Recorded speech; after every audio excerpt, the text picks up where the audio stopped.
Hola a todos, bienvenidos a su canal favorito sobre simbología y mensajes ocultos en el arte. Como seguimos en enero, que es el mes de la Epifanía del Señor, hoy les traigo la segunda parte, la segunda entrega, de cómo se representa esta escena en el arte y de las connotaciones simbólicas que tiene.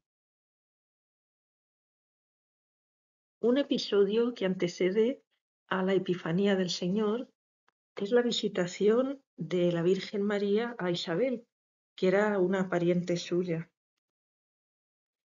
El pasaje se recoge en el Evangelio según San Lucas, capítulo 1, versículos 39 al 56.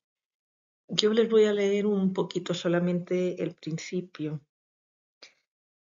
Cito: Unos días después, María se dirigió presurosa a la montaña, a una ciudad de Judá. Aquí abro paréntesis, gente. María acababa de tener su anunciación, la anunciación por parte del arcángel Gabriel unos días antes, y se dirigió por decirlo así, con ímpetu, con compasión, con premura, a ver a su pariente, su prima, lo que fuera, Isabel, allí en las montañas de Judá. Cierro paréntesis y continúo citando. Entró en casa de Zacarías y saludó a Isabel.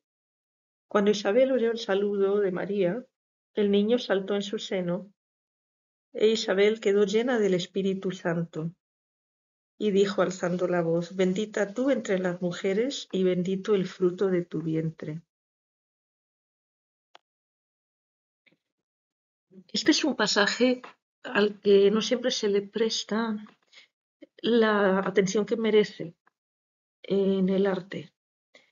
Y sin embargo, como vamos a ver, tiene un contenido simbólico súper interesante que quiero compartir con ustedes.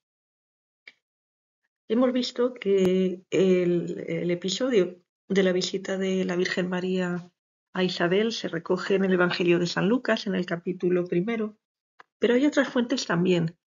Y hoy van a aprender cosas quizá novedosas para algunos sobre cómo se nutre la representación visual de historias que fundamentan la creencia sagrada de, por lo menos en este caso, de la religión católica, que nutre gran parte del repertorio artístico que tenemos en muchos países. En futuros vídeos veremos otras temáticas también, no tiene por qué ser todo arte religioso, pero como seguimos en enero, ya lo decíamos, vamos a continuar con el ciclo de la Epifanía. Bien, pues este episodio de, de la visita de María a Isabel no solamente se narra en el Evangelio de San Lucas, otras fuentes son el protoevangelio de Santiago, capítulo 12, y la leyenda dorada de Jacobo de la Vorágine, que es un texto del siglo XIII muy difundido entre los artistas. Vamos a ver qué son estas fuentes. En cuanto al protoevangelio de Santiago, es un texto que trata sobre la historia de Jesús de Nazaret, pero no está recogido en el canon de la Biblia. Es decir, si tú abres cualquier Biblia, hoy en día no aparece dicho texto. Ahora lo vamos a explicar un poquito mejor. Y la leyenda dorada de Jacobo o Santiago, según la edición aparece como Jacobo o aparece como Santiago de la Vorágine, es un repertorio de historias de santos que se nutre mucho no solamente de lo que digan las actas de los mártires romanos o lo que diga la Biblia, por ejemplo, qué sé yo, el martirio de San Juan Bautista, ese tipo de episodios que son, digamos, fundamentados en una em, en una base de textos reconocidos por la Iglesia, sino que también se basa en la tradición, porque las leyendas de los santos, bueno, no tienen más que ir a cualquier iglesia, sobre todo si son iglesias de pueblo, por decirlo así, para que la gente les diga, uy, a mi bisabuelo, la Virgen de tal, o el Cristo de tal, o San Fulano, San Mengano le hizo tal milagro. Y esas historias se van acumulando y se van nutriendo y hay repertorios de vidas de santos y de los principales personajes de la historia sagrada, en este caso de María y de Isabel, que se han ido escribiendo a lo largo de los siglos. Y la leyenda dorada de Jacobo de la Vorágine era un texto que utilizaban mucho los artistas porque te daba detalles, ¿no? Te daba, por decirlo así, el cotilleo de, de la época, que si Isabel era pues muy mayor como para quedar embarazada, eso está en la Biblia también. O cómo era su casa, o cómo fue María por las montañas. Te daba así el detallito como para que pudieras pintar o esculpir una escena, porque la Biblia, si nos fijamos, no da mucho detalle, no te cuenta cómo eran las personas físicamente, cómo era Jesús de Nazaret, no sabemos cómo era guapo, era feo, era alto, era bajo, no sabemos, la Virgen María tampoco tenemos ni idea de cómo era. Y este tipo de repositorios que se van creando más tarde, como la leyenda dorada, ayudaban a los artistas a ponerle detalle.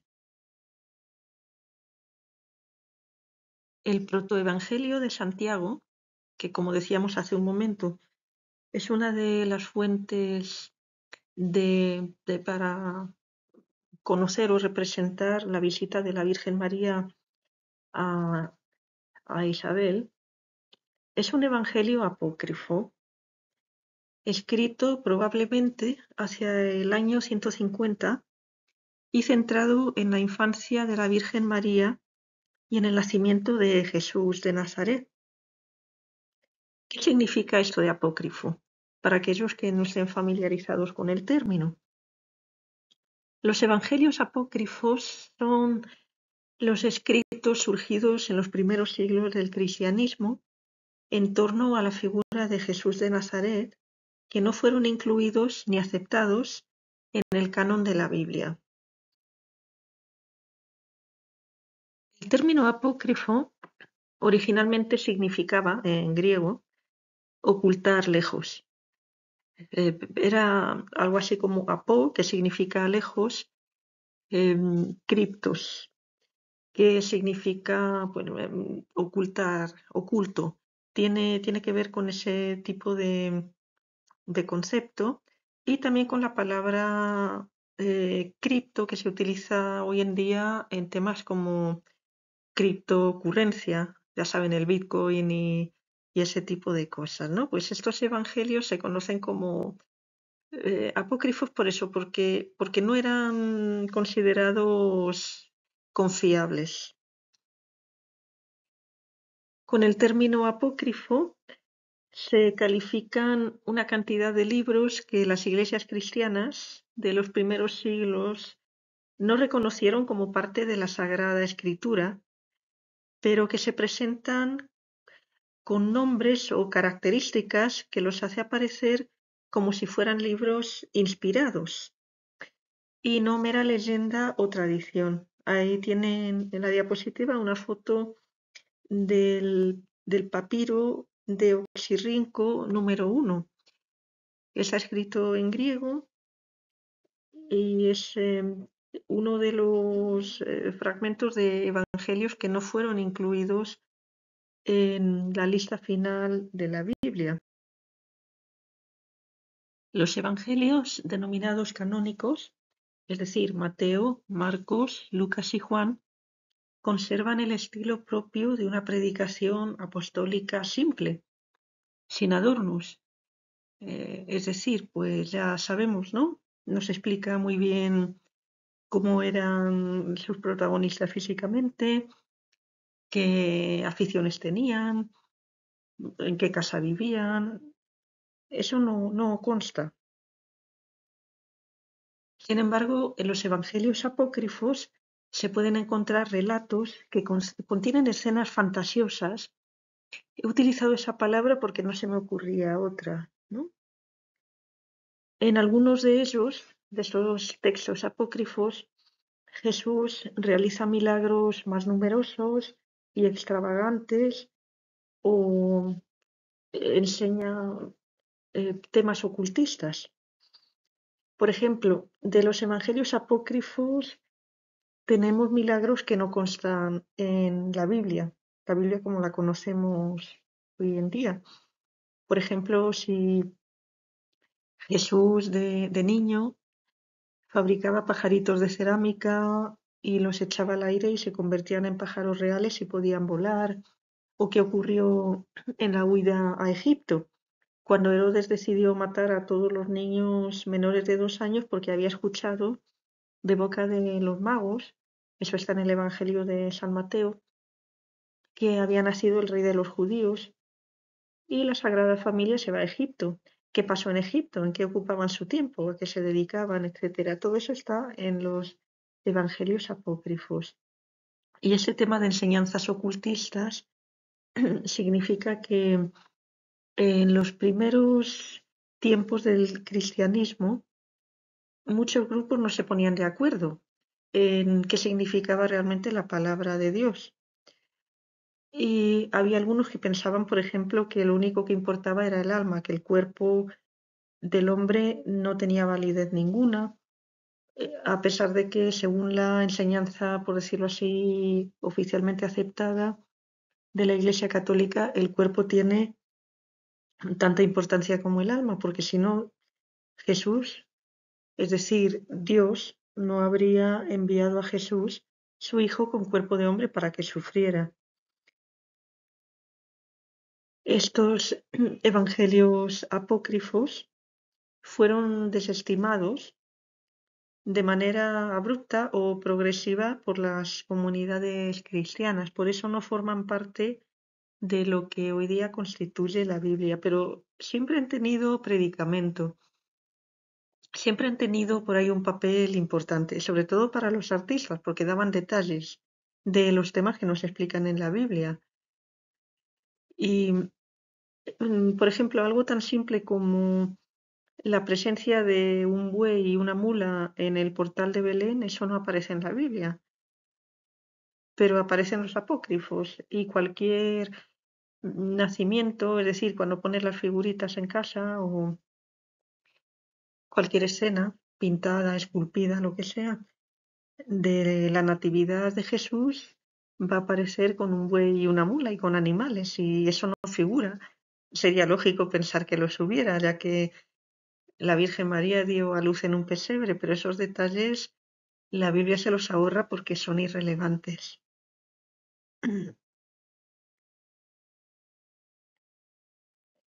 Después de este paréntesis, hablando de los evangelios apócrifos, para que ustedes sepan, los que no estaban familiarizados con el término, vamos a regresar al tema de la visitación de la Virgen María a Isabel.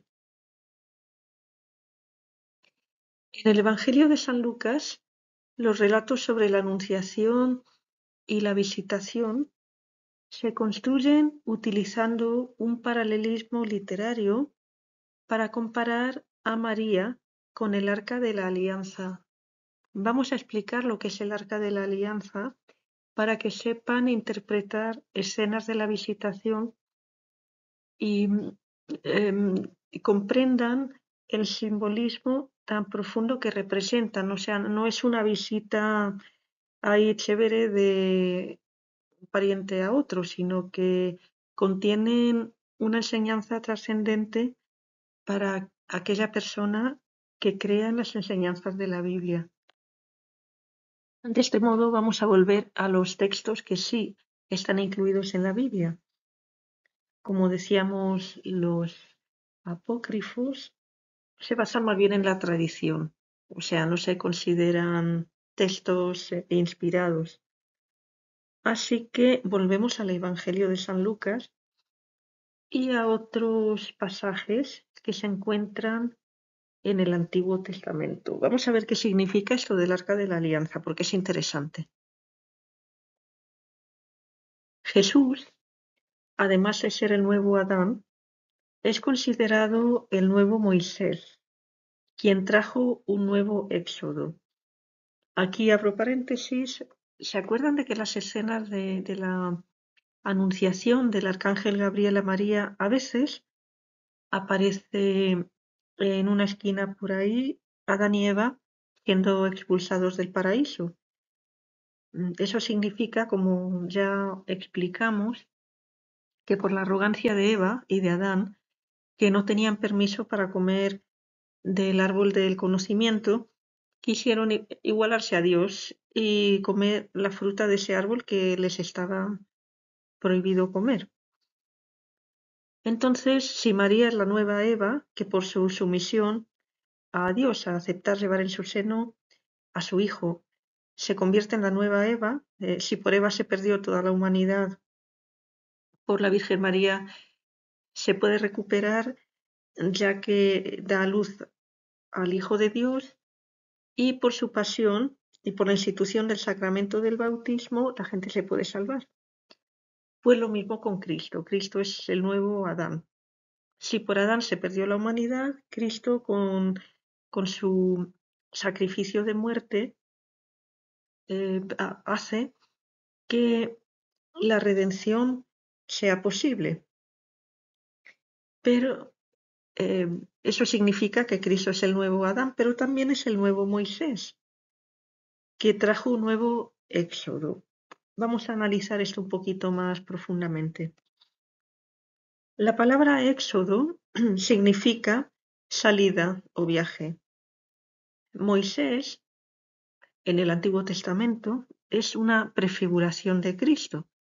Ya como les dije en el vídeo pasado, vamos a hacer una sesión sobre el tema de la prefiguración, cómo episodios y personajes del Antiguo Testamento se corresponden con episodios y personajes del Nuevo Testamento. Hay siempre una correlación, ¿no?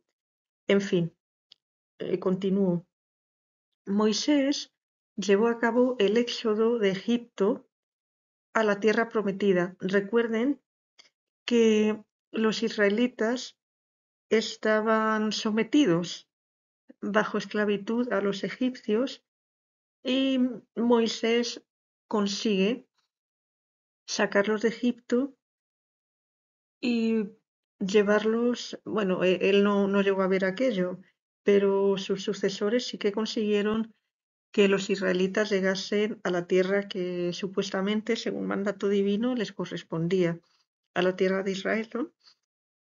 Y mientras Moisés hizo aquello físicamente, es decir, de llevar a los israelitas por el desierto durante 40 años, si no me equivoco, en los cuales Dios les enviaba maná, que era un alimento sagrado que caía del cielo. O sea, porque ¿qué vas a hacer allí en el desierto? No hay nada que comer, ¿no? Y Moisés también tenía la facultad de abrir la roca para que saliera agua, o sea, para que la gente pudiera atravesar aquella odisea. Pues aparte de eso, Jesús también se encarga del éxodo simbólico de esta tierra donde vivimos, que tenemos problemas, ¿no? Todo el mundo tenemos contratiempos, preocupaciones y demás. Bueno, pues Jesús se encarga del éxodo de esta tierra al paraíso en el cielo, ya que mediante su sacrificio de muerte, de sangre, consiguió que la gente ya no esté en el paraíso terrenal. Los que mueran en justicia, en bondad, ya no van a estar como Adán y Eva en el paraíso terrenal, sino que se van al paraíso celestial. Así como el Arca de la Alianza, que vamos a ver ahora mismo lo que significa.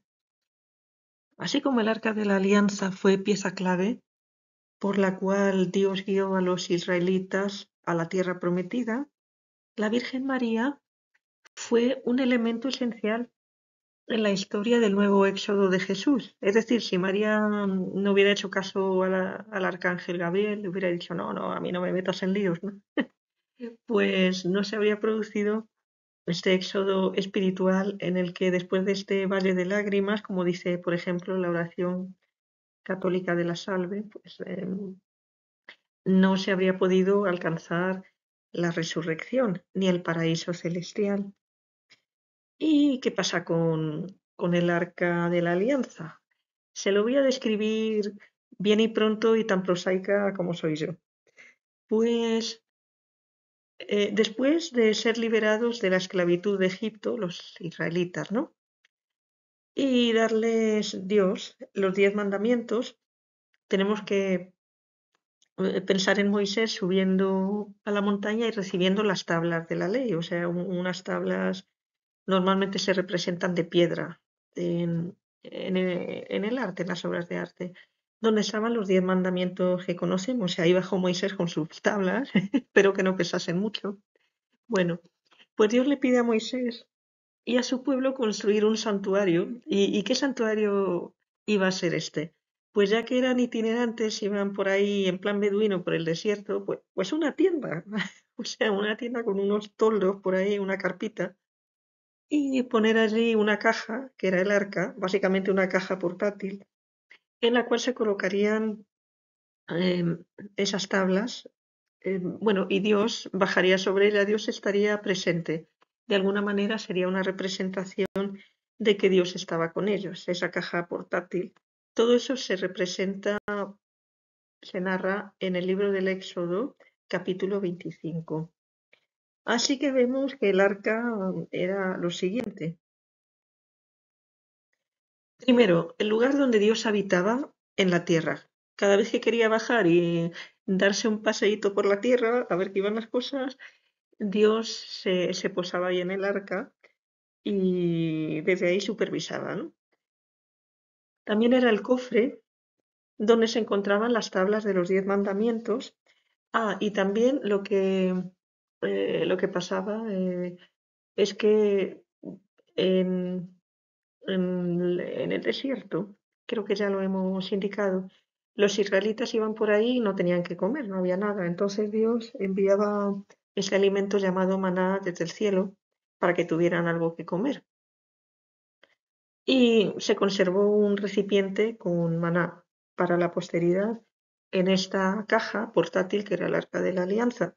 Y también la vara de Aarón, que era el hermano de Moisés y era un sacerdote. Y tenía, pues, como suelen tener, por ejemplo, los obispos hoy en día, un báculo. Pues era algo parecido, un símbolo de poder. ¿Qué más había en el Arca de la Alianza? Bueno, estaba hecha de madera de acacia, según la Biblia, que en aquella época se consideraba incorruptible, o sea que no se podría, no se pudría, perdón, ya ni me acuerdo de cómo hablar en castellano. Era una madera que duraba para siempre, según la tradición griega y la tradición judía. Todo eso también está en el libro del Éxodo, capítulo 25. ¿Qué más tenemos sobre el Arca de la Alianza? Estaba cubierta completamente de oro para representar santidad absoluta. O sea, no era una caja corriente, sino que la cubrieron de pan de oro, digámoslo así. Y también era el lugar donde, esto ya lo hemos dicho, ¿no? Donde la nube de la gloria de Dios descendía. Cuando Dios quería investigar qué estaba pasando en la tierra, se bajaba ahí, se posaba sobre el arca. Perdón que sea tan burda contando las cosas. Ya en la tierra prometida, el rey David, ya son años después, ¿no? Bueno, ya en la tierra prometida, el rey David decide trasladar el arca de la alianza, a Jerusalén para construirle un templo a Dios, un templo permanente, porque ya habían llegado a la tierra prometida y ya no había que ir por ahí con el tenderete montándolo en mitad del desierto y cargando el arca por donde quiera que fueran. Y David le hace una fiesta y se pone ahí a bailar y con una orquesta de músicos de la época. Eso está en el segundo libro de Samuel, en el capítulo 6.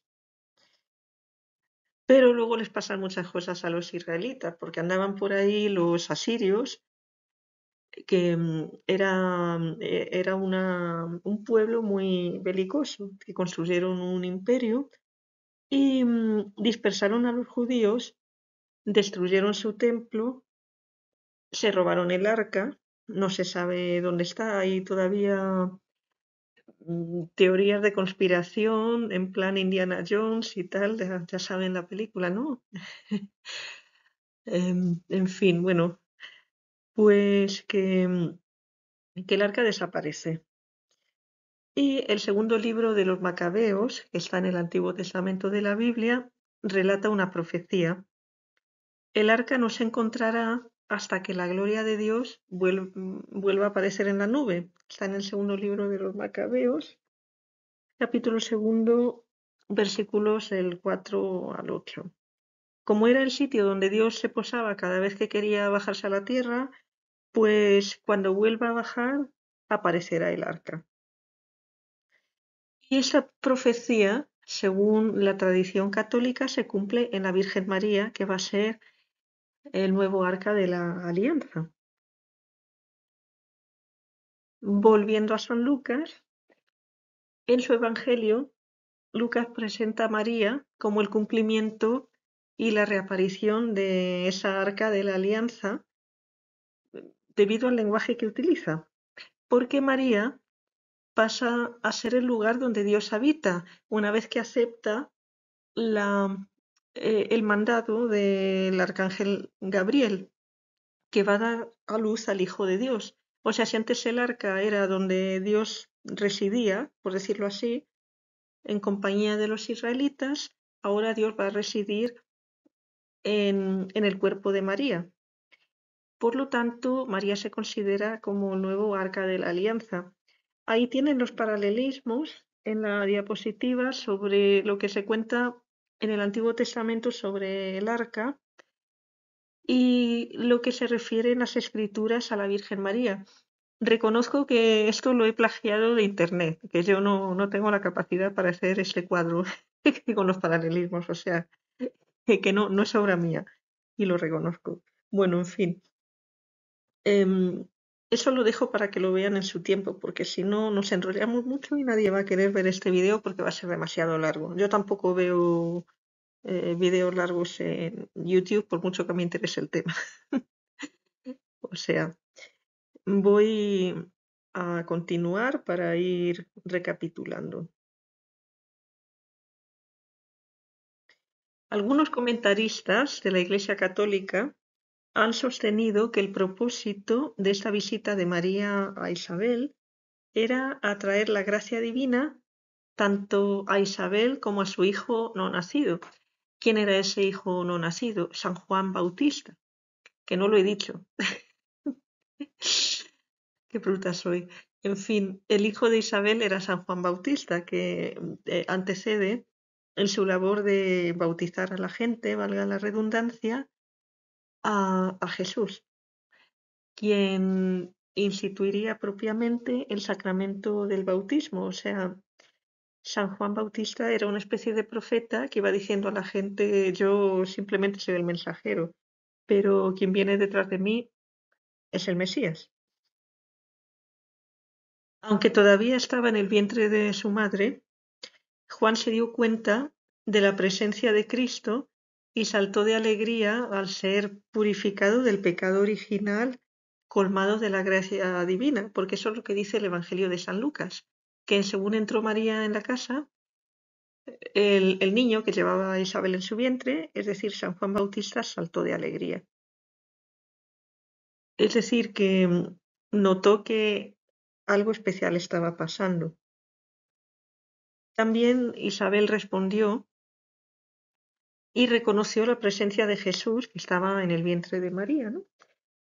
Y de esta manera, María ejerció por primera vez su función de mediadora entre Dios y los hombres. San Lucas parece invitar a ver en María a la primera evangelista que difunde la buena nueva, comenzando los viajes misioneros de su Hijo Divino. La dirección del viaje de la Virgen es particularmente significativa. Estamos hablando del viaje a visitar a Isabel, ¿no? María va de Galilea, donde vivía en la aldea de Nazaret, a Judea, cuya capital era Jerusalén. Allí es donde Jesús será crucificado. Entonces, lo que Lucas nos está dando a entender es que María prefigura, antecede, digamos, representa el camino misionero de Jesús, quien fue también de Galilea a Judea. En efecto, con su visita a Isabel, María realiza el preludio de la misión de Jesús y colaborando ya desde el comienzo de su maternidad en la obra redentora de su Hijo, se transforma en modelo de quienes en la Iglesia se ponen en camino para llevar la luz y la alegría de Cristo a los hombres de todos los lugares y de todos los tiempos. Muy bien, amantes del arte, hemos llegado al final de este vídeo. Si tienen algún tema que les gustaría que tratase, me lo pueden dejar en la caja de comentarios. Cualquier sugerencia será más que bienvenida. Los quiero mucho y les agradezco un montón que me hayan acompañado. Hasta muy pronto.